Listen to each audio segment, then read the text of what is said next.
And welcome to our new episode of Coaching Couch TV. Today we're going to talk about relationship. This will be a part 2 after our Thursday episode. And because we had a lot of things to discuss, I decided we'll have another guest who's actually a professional in that, and we'll discuss more in depth about relationships. So I'd like to welcome Lynette. Hello, Lynette. Hi, thank you so much for having me. Yeah, welcome. Welcome to our couch.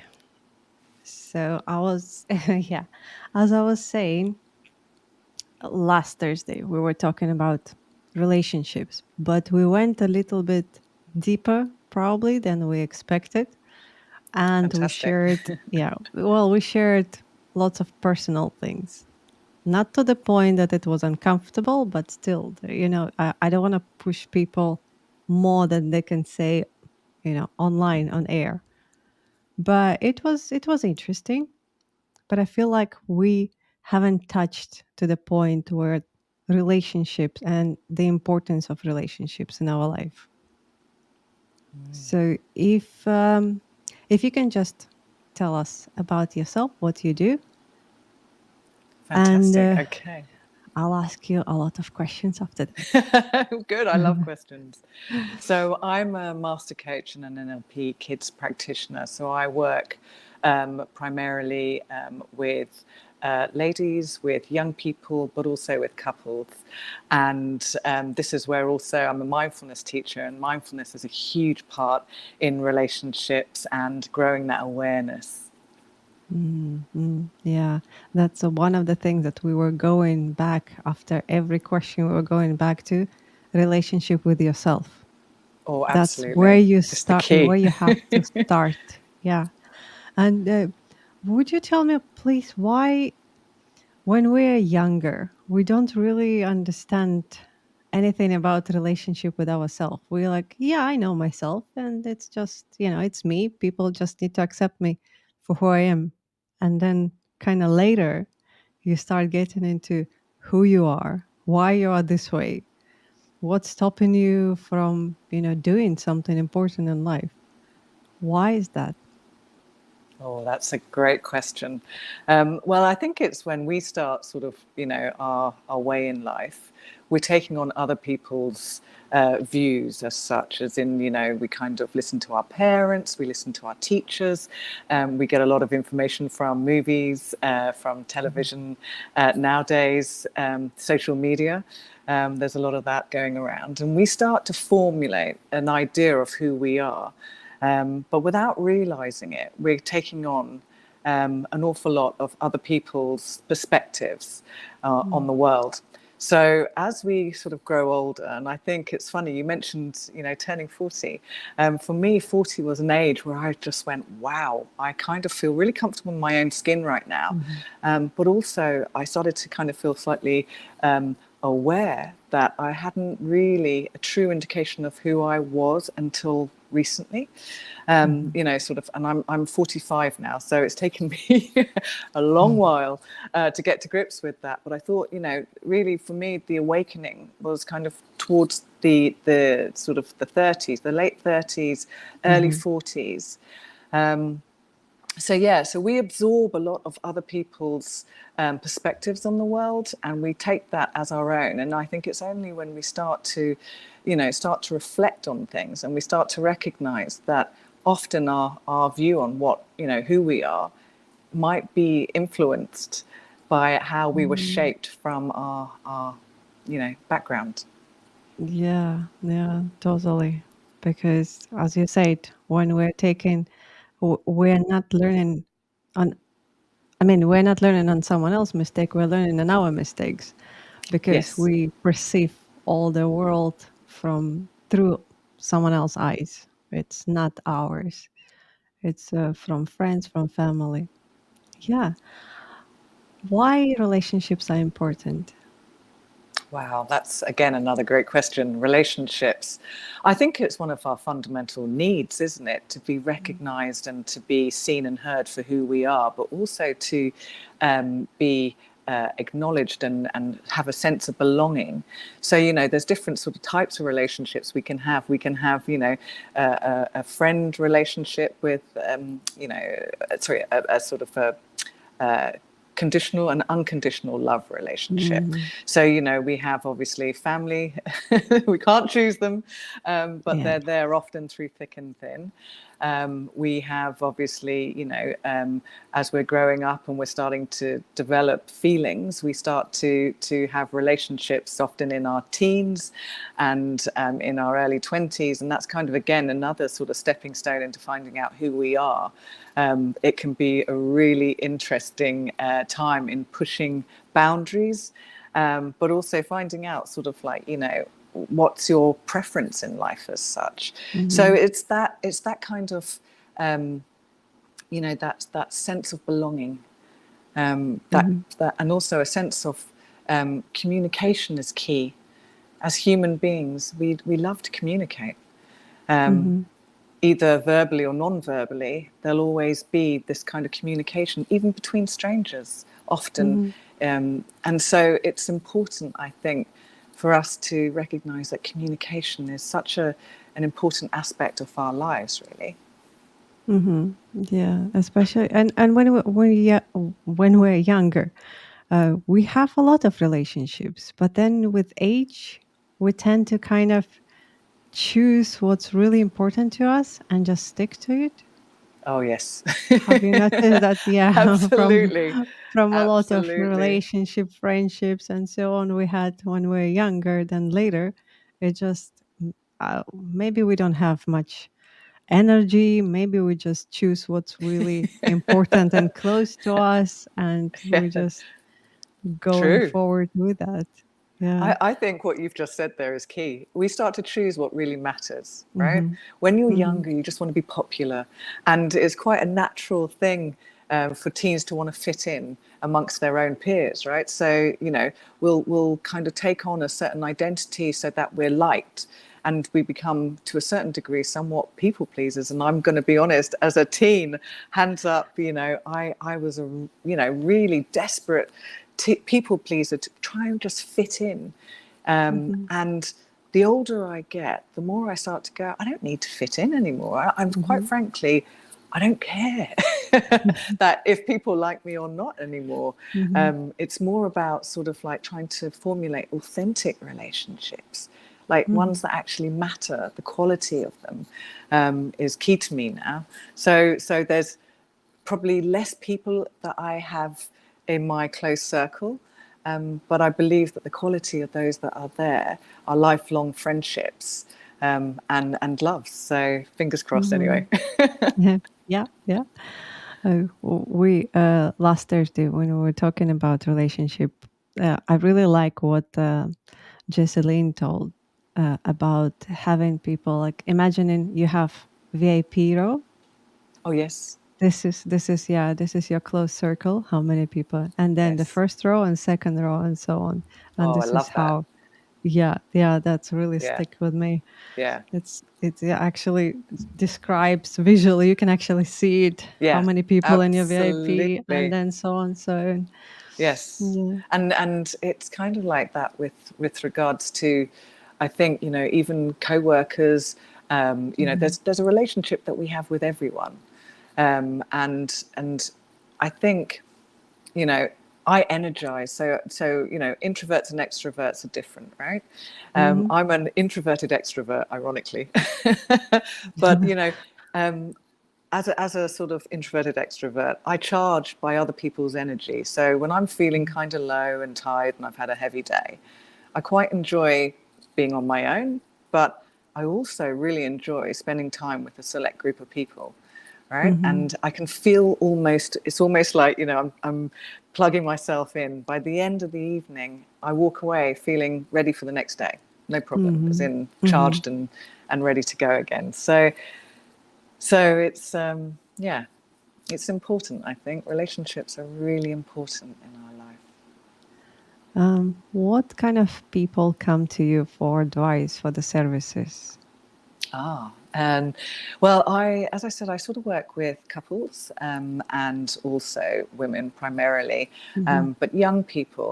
And as a family as well, a unit, I offer family coaching. And so, um, you know, whilst coaching is the same process, the tools in which we use are Mm-hmm. slightly tailored for who it is that sat before us as a coach, I think, and that's across the board, I would think.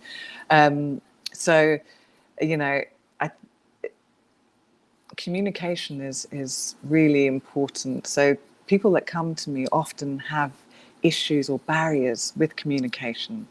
So really, it's about just being able to find out how we can kind of locate the problem, and developing a rapport and trust so that people can actually be their authentic self and vocalize what's actually really happening, Mm-hmm. rather than masking and just getting on with life. Mm-hmm. And communicating without feeling of being blamed. Oh yeah, absolutely. Because there's one sure, fast way to create a situation of conflict when you kind of sort of almost point fingers and blame, Mm-hmm. Mm-hmm. and so really it's how we reframe questions or how we sort of communicate to a person, instead of saying, I felt really sad when you did X, Y, and Z. It's probably best to sort of use the language of, I'm feeling really sad when I experience such and such, Mm-hmm. because really it's our own perspective that we're trying to convey across, right? Mm-hmm. Um, and that's why it's in a family. This is where it can get really interesting, and also amongst couples, it's really being able to give each person the chance to speak so they can be heard, because we all need to be seen and to be heard for our authentic self, right? That's one Mm-hmm. of our most basic needs as a human, sort of an emotional need. So that's what I try to create, the environment where that's more at play. Mm-hmm. And how many families have you coached?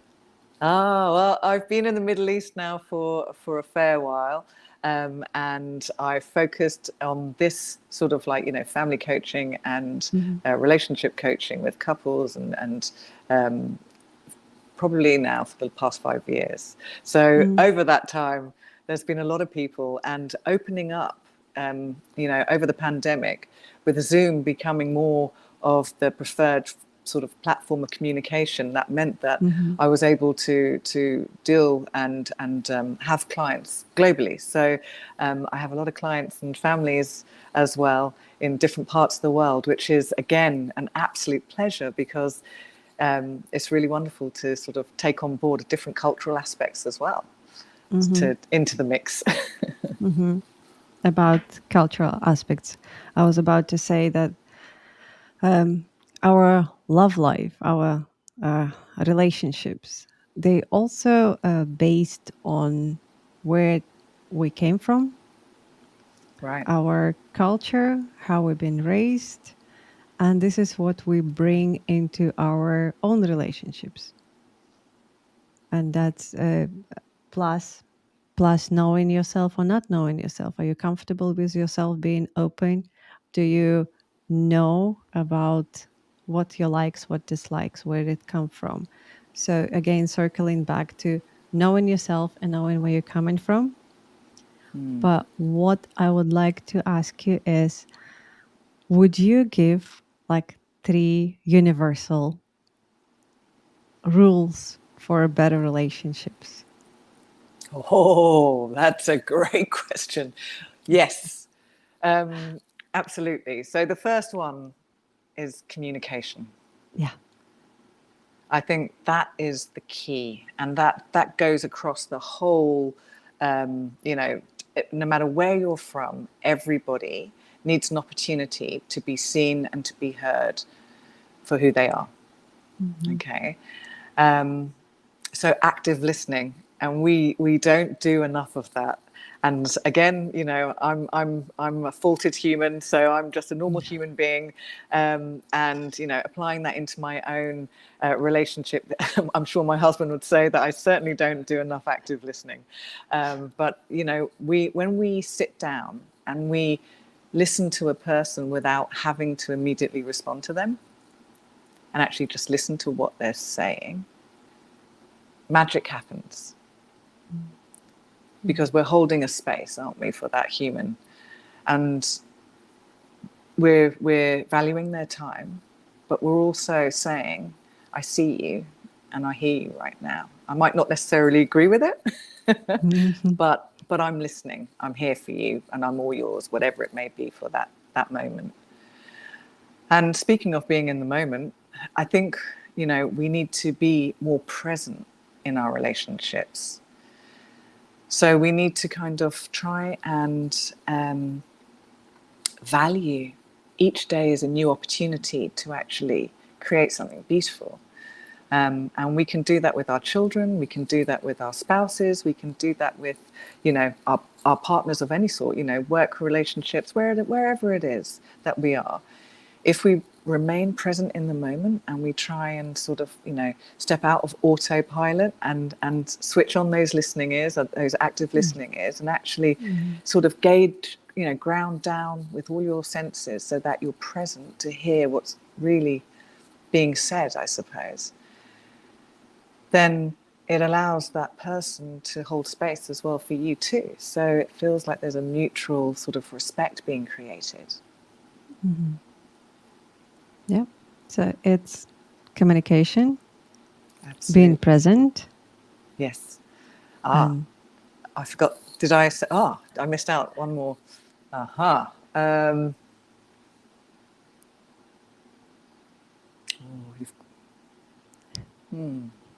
and I suppose another thing is recognizing that we're responsible for ourselves. We mhm, can't make anybody else change. We can't control anybody else's behaviors. We are purely responsible for our doing, and that is it. And so by that, what I really mean is, you know, recognizing that you might not necessarily like the behavior coming from, you know, your teenage son, or you might not necessarily like, you know, the way that a husband or a wife is behaving, or you might not necessarily like, you know, how things are going down at work.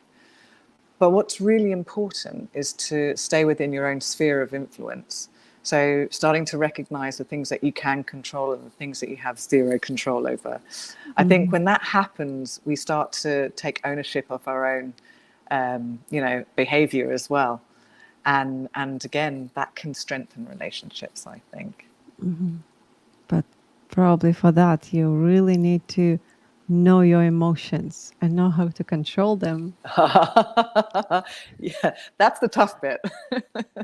That's Yeah. the tough bit. And you know, and reading our emotions. I mean, often we can have more than one emotion present, right? We can feel super excited about a situation, but incredibly anxious. And then that in turn would affect our behavior. You know, and we might not act in the way that would be necessarily deemed appropriate at that moment. You know, Mhm. so say for example. Let me think. Oh, let me think for an example. Um, so my son is going into secondary school. He's just started this week. I'm so excited for him, but I'm also incredibly anxious because I've just handed him a mobile phone. And, Mhm. you know, I kind of want to be cool, mum, and I want to just say, you know, I trust you. But at the same time, I'm like, okay, show me your phone. I need to know exactly what's happening. And I'm checking certain things. And, you know, I realized that I can't control everything in that moment.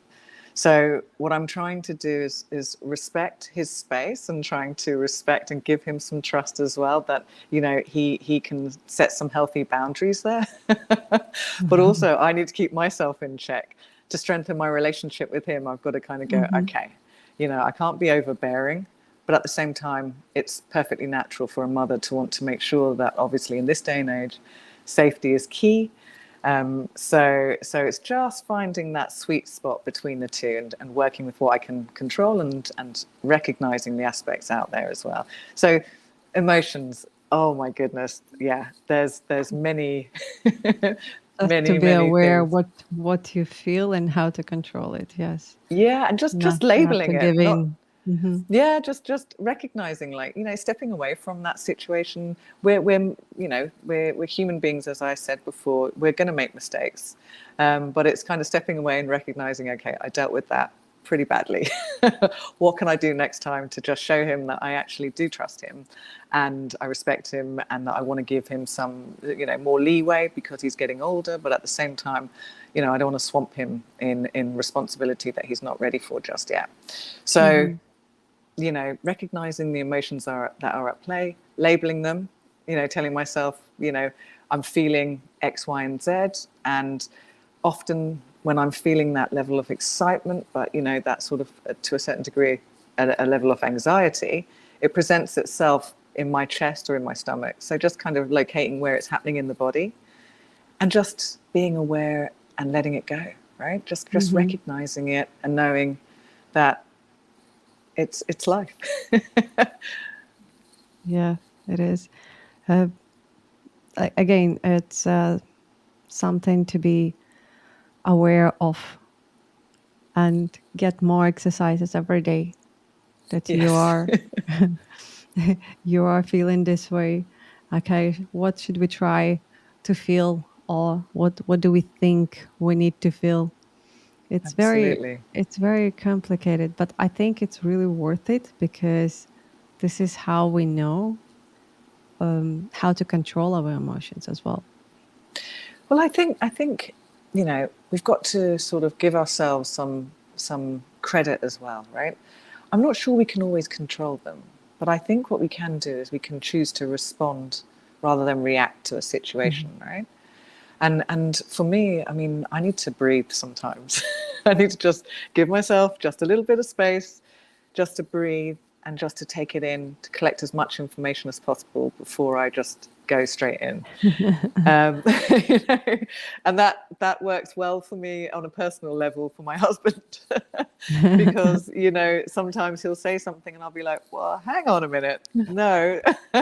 And if I actually just take a deep breath, listen to what he's saying, Mhm. recognizing how I'm feeling in that moment, and just allowing for things to unravel as they are, sort Mhm. of with no real judgment. I mean, that's easier said than done. True, But true. But then again, whatever he said at that moment, he was just probably just expressing something that he felt or he thought. It's nothing personal. true. But what we tend to do, if you in a relationship with me, whatever you say, it's about me. Yes. We forget that this is another individual with their own feelings and their own thoughts. Yes. Yes. And there's a Mm. beautiful NLP.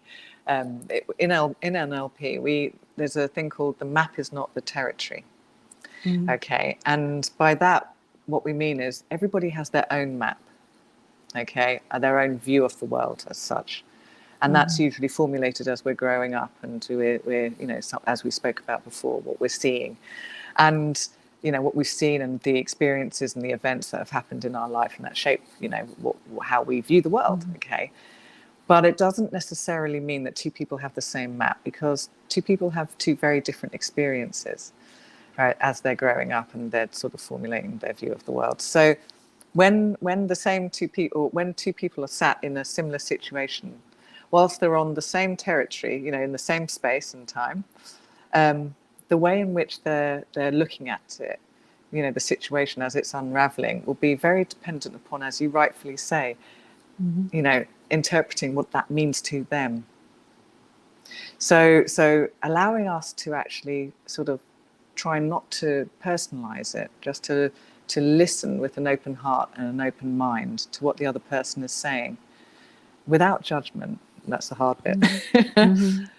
We're actually allowing an insight into what their map looks like. And likewise, they can then, when they do the same, they can see what we view the world as. So whilst we, give each other that sort of space to and an awareness as well of what's happening in that other person's, world in space and time, we Mm-hmm. can then sort of start to really appreciate and understand where that person is coming from. So we're kind of taking ourselves off our own agenda, and we're just starting to sort of, digest what's before us. Mm-hmm. But for big empaths and people pleasers, please know your limits.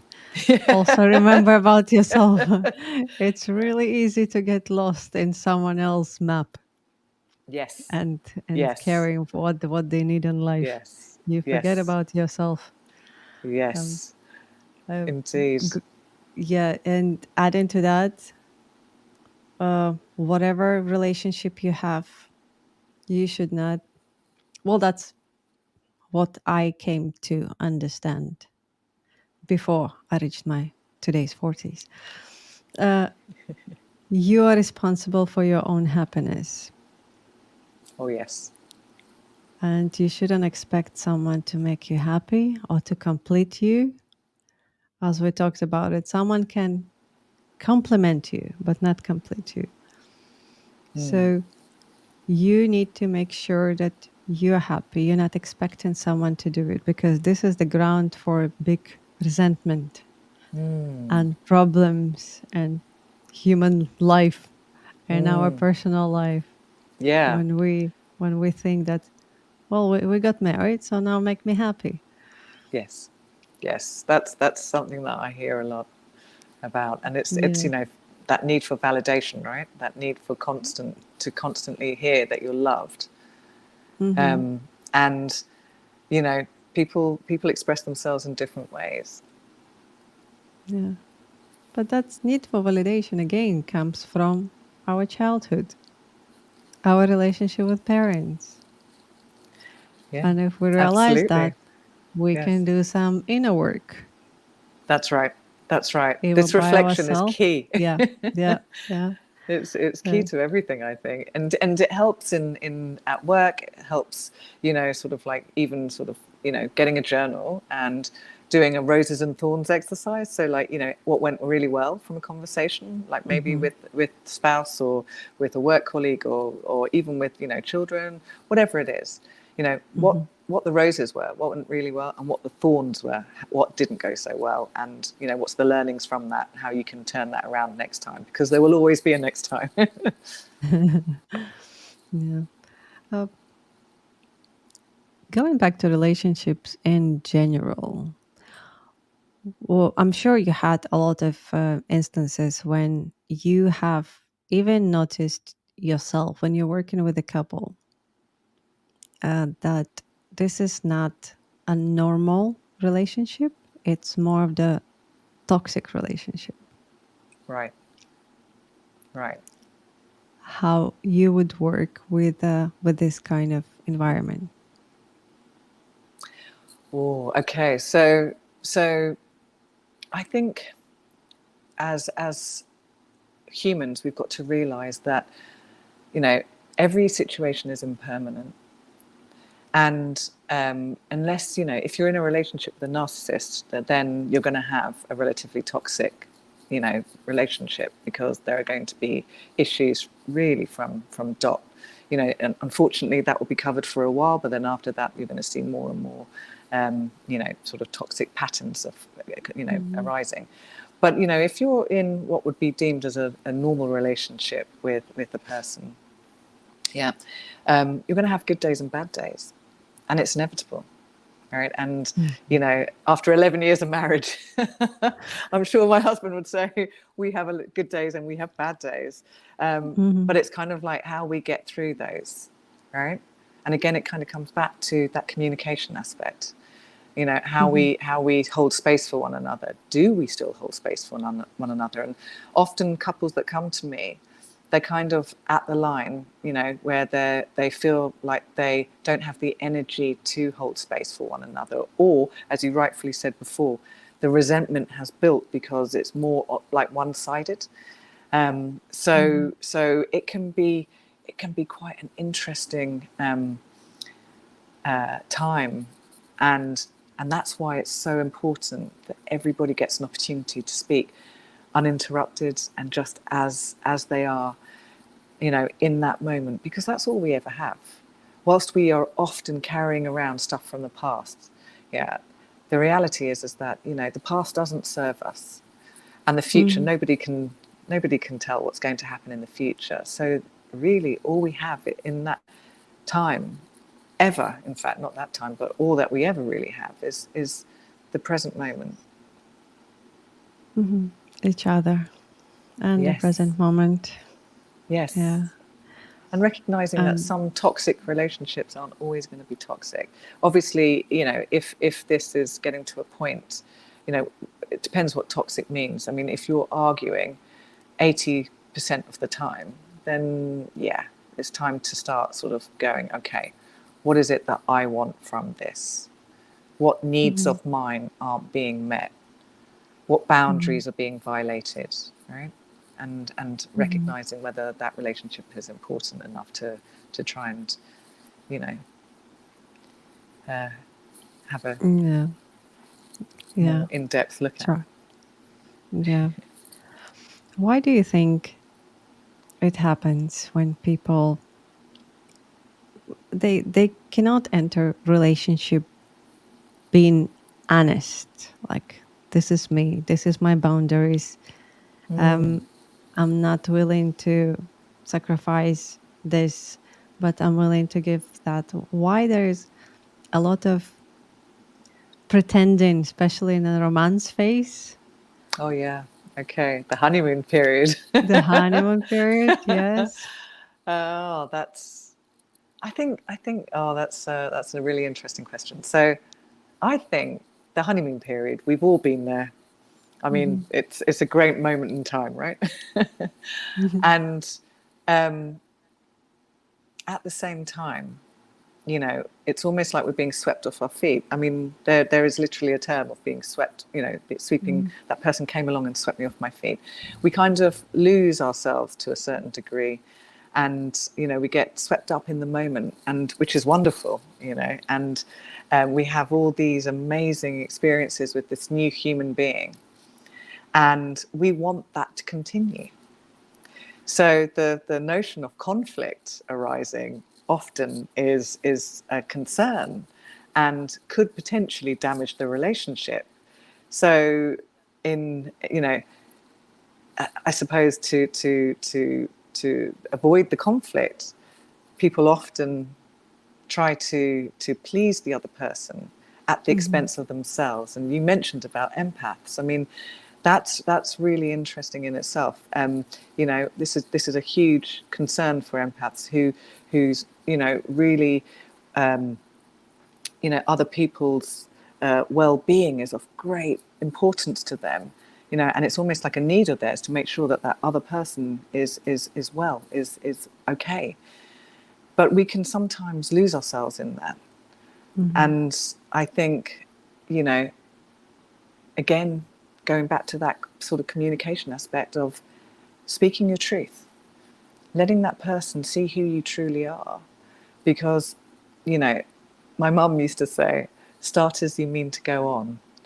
And, I never really put too much, sort of importance on that phrase. But as time goes on, I start to sort of really appreciate that more. By starting as we mean to go on, start as yourself. See yourself with enough, as enough to be loved. You're worthy of love as you are. And that person, if they don't feel that, then to a certain degree, that rejection is kind of a redirection. So it's like, it feels painful at the time when a relationship ends, but it might be a blessing. Who knows? Or maybe he's not your person, he or she. Exactly. Just stay true to yourself. True. Exactly. Being your authentic self is it's going back to that vulnerability, isn't it? Leaving ourselves open, because when we show ourselves and as we truly are, we speak our truth, we open our hearts, and and then it's that the other person rejects that, we can take it very personally. It can be an Mm-hmm. incredible sort of, Yeah, it's and hard. we experience heartache then as a Mm-hmm. consequence of that. But then after so many heartaches, you just, okay, well, that's me. I'm happy with myself. I can take rejection. I'll just wait for someone who likes me the way I am. Exactly, exactly. Yeah. And you know, that's Dario, you've got great confidence there, and I love the way that you say that, because it's true, right? As in, that's what we should say to ourselves. But it's not always easy if we're feeling our confidence is not, if we're not sort of feeling ourselves as such, and we're not Mhm. recognizing our strength in that moment, it can be difficult to sort of say, this is me. But I tell you what, if you can muster the strength to recognize yourself, and to step into your own light, you know what I mean by that? As in, to start sort of really recognizing that you're not going to please everybody. It's just Mhm. inevitable that, and also with matters of the heart are so complicated. If it was easy to find the love of your life, then we'd all be married at early ages, right? Or we'd all be Mhm. with our chosen partner, from a very early age. But it takes a while, and each person's different. And I didn't meet my partner, my husband, until my late 20s, early 30s. And yeah, I think it was that. Yeah, I'm just adding up the years there. We basically, the course of love did not run smoothly Mhm. Mhm. because we were both, new in Dubai. We were finding our feet. We were, just sort of working out, what was happening really. But I think, if it's meant to be, it finds a way, and it shouldn't be very difficult. It should just, I think when we try to make something happen, the resistance, Mhm. we're just, there's an element of trying to control a situation, and that can sort of repel the other person to a certain extent. So Mhm. personally, I believe, we myself and my husband, we dated, and then we broke up, and then we dated again, and we kind of went, oh, okay. Actually, we were friends during the time that we broke up. We remained friends, Mhm. and I remember one time I'd moved to a new apartment, and I couldn't get a handyman in to do my curtains. And bless him, he was like, "I'll do your curtains for you." And I thought, okay, this is a new side to him that I hadn't seen before. He was actually good around the Maybe you house. didn't give him the opportunity to show that he's a good as a handyman. Yeah. So yeah, this is Exactly, the exactly. situation. Exactly. Yeah. So, it's just seeing a person in a different light, perhaps seeing him for who he actually truly was, even Mhm. rather than Mhm. what, he was portraying in the beginning. So, it takes time, I suppose, to find Mhm. your special It person. does. It does. Me and my special person, we're together. We're married for 7 years. So Oh, yeah, we found each fantastic. other also later in life when we kind of already been established as a person and we know our likes, dislike, comfortable with ourselves, and that was easier than Good. in the early ages. So when you don't know who you are, you want to Oh, try yeah. things. Yes. Mm, Yes, no indeed. attachments. Yeah. Oh yes, yeah, and just trying to be sort of like just trying to sort of, I suppose, the no attachments, just going with the flow. Hmm. Matters of the heart aren't always as relaxed as that, and I think we in the end we sort of like aligned at the right time. Um, Hmm. we both got whatever it was out of our system that we needed to do, and I think jobs as well, traveling. My husband was often at the beginning whilst we were dating, he was traveling, so we didn't get to see each other an awful lot. Um, Building trust as well, that's another Hmm. Hmm. huge foundation in a relationship.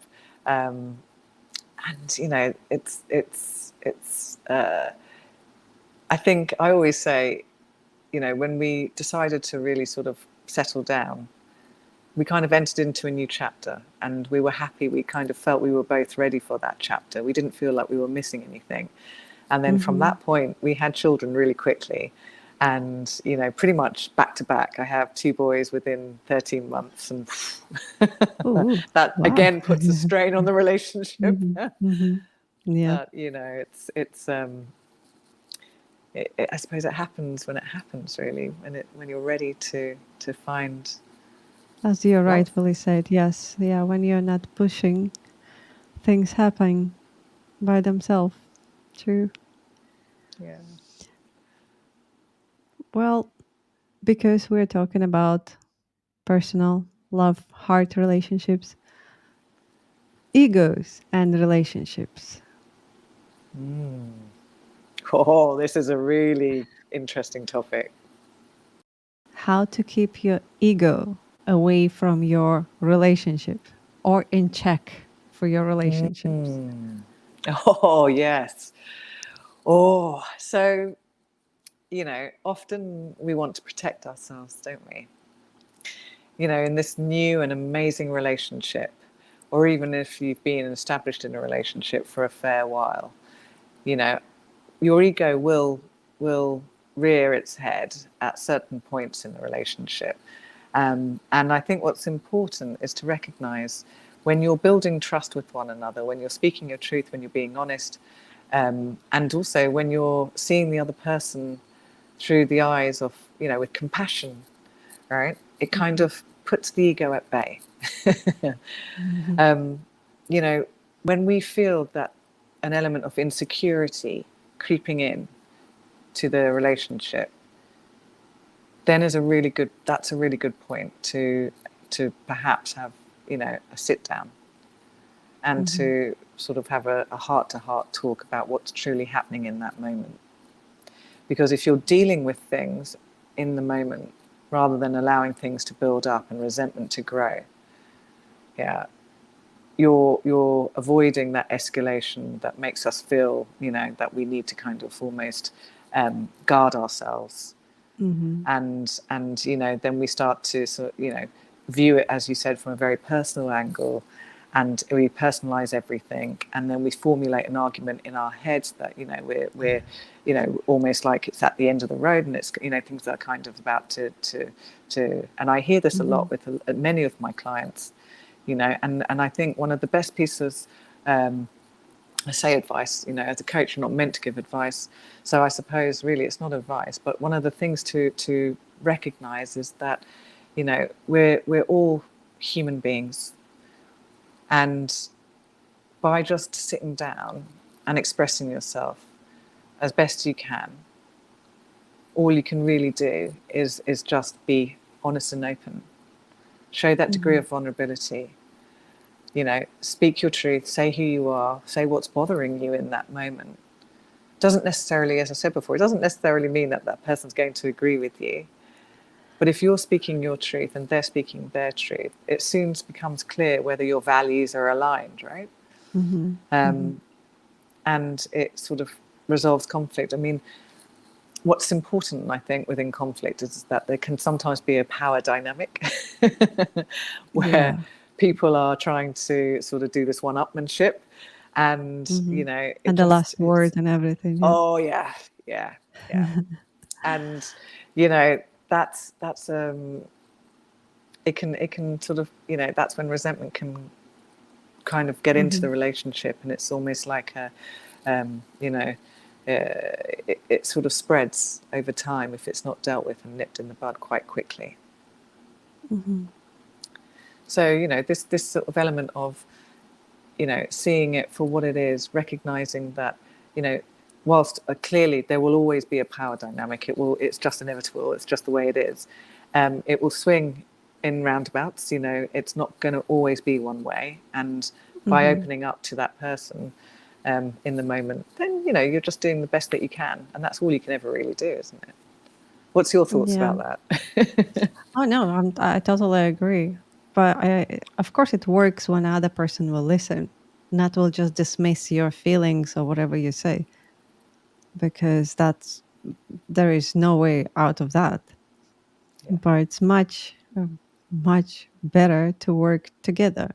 You open up, I open up, and again, as you were saying, without judgment, without taking anything personally, just openly communicating your needs, your wants, your likes, your dislikes, and trying to work together. Again, as you, Lynette, was saying, we cannot change anyone. So it's only up to them if they want to come in kind of ways to, I don't know how to explain, No, to, you're to right. show you, yeah, to show you that for you, they can try a bit of different approach to things. And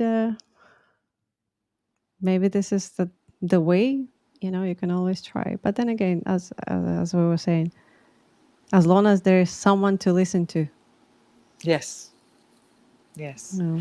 And reconnecting with yourself, right? Reconnecting with yourself and getting your, because sometimes we don't know what we want. Sometimes Mm-hmm. we can Mm-hmm. just, sort of be confused about things. So again, just trying to take that time and prioritizing yourself, and going back to that person as the best version of yourself is really Mm-hmm. beneficial. Mm-hmm. We can't expect anyone else to fix us. We can't expect anyone else to love us if we don't love ourselves first. Mm-hmm. And I think that's one of the keys, is that, sort of developing that sense of worthiness for love. Mm-hmm. Yeah. Okay, that was good. But when we're talking, you and I are talking about relationship, about discovering ourselves, knowing ourselves, we kind of came to it in our late 30s, late Yeah. 20s, middle 30s.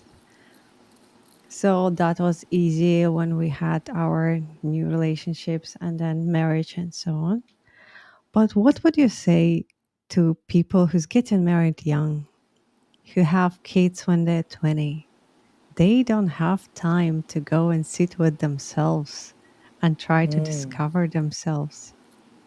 mm, It's really hard because all your energies just goes into kids, your husband, your wife.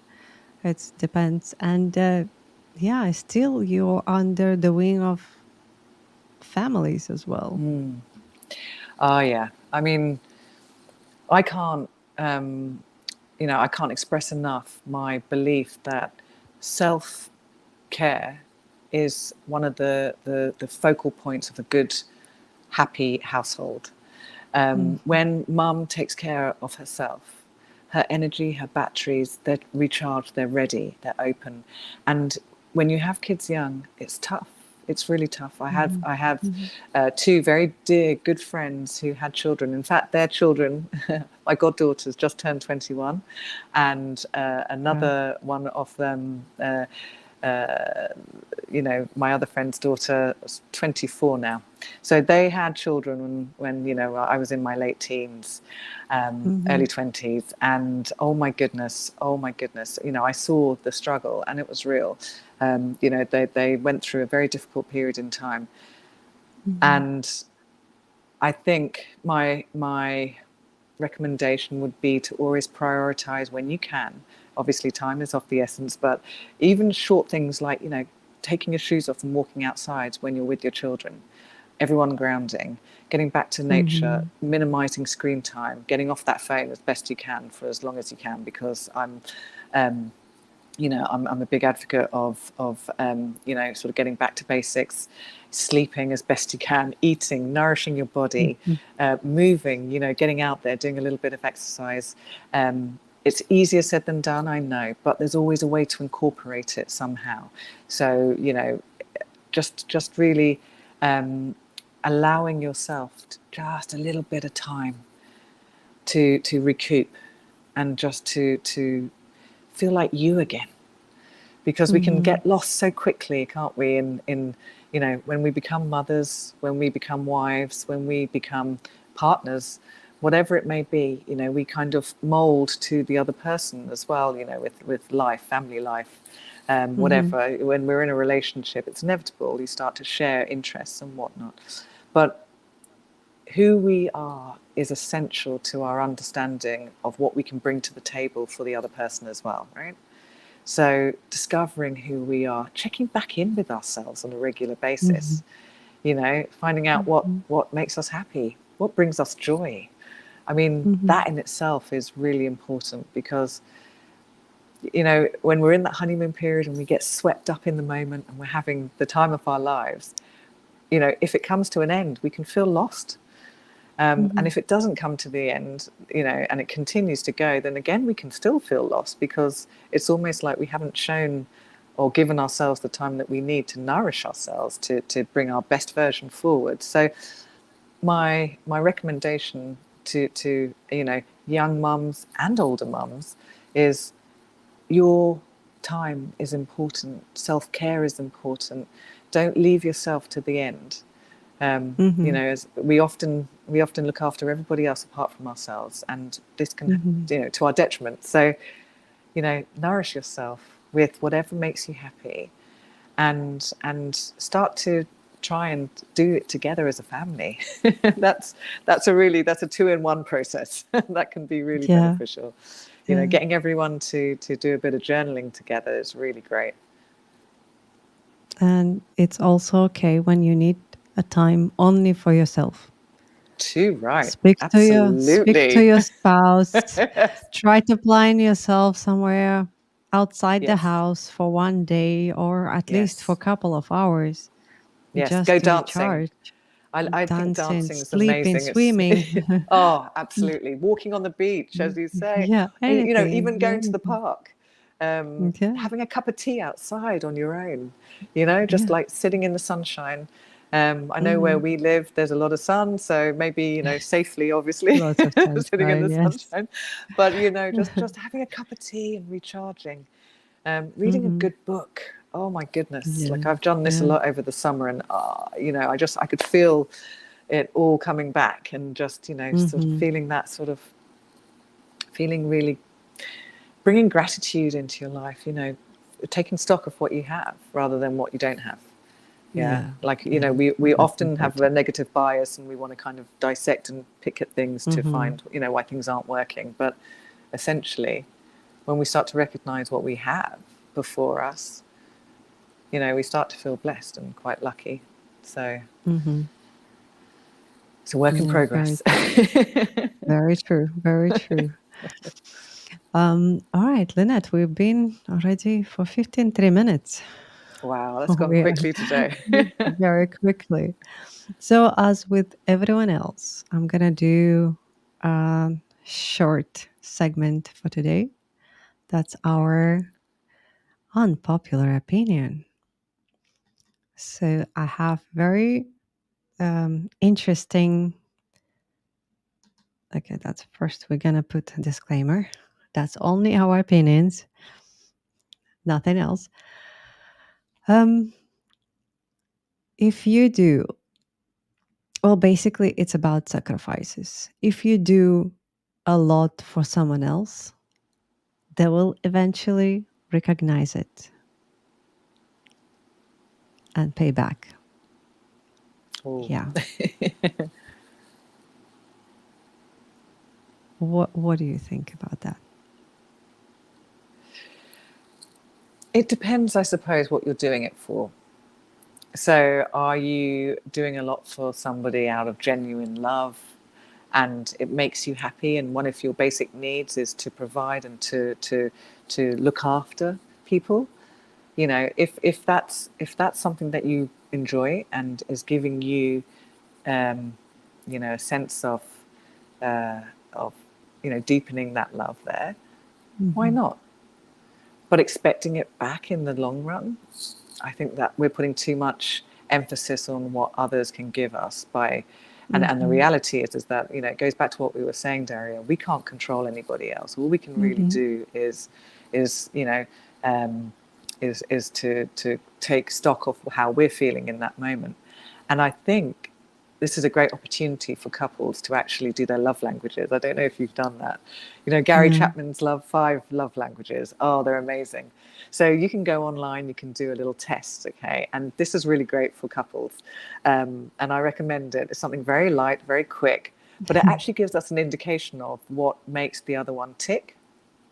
So we can start to see, you know, if you're like acts of service. So if you're continually doing something for someone because that's your love language and you expect that back in return, if that person doesn't know that's your love language, then it's kind of like their map as such, again, is different to yours, right? So you're on the same territory, but you've got different maps. So you're kind of And you speak there. different language. Exactly. You're speaking a totally different language. So it's really interesting to sort of deep dive into your love languages to find out, you know, what's sort of making each other tick. And actually, by doing something, you know, for somebody, taking care of someone, you know, providing food, giving, you know, washing clothes, or, you know, cooking dinners, whatever it may be, whatever you're doing for that person,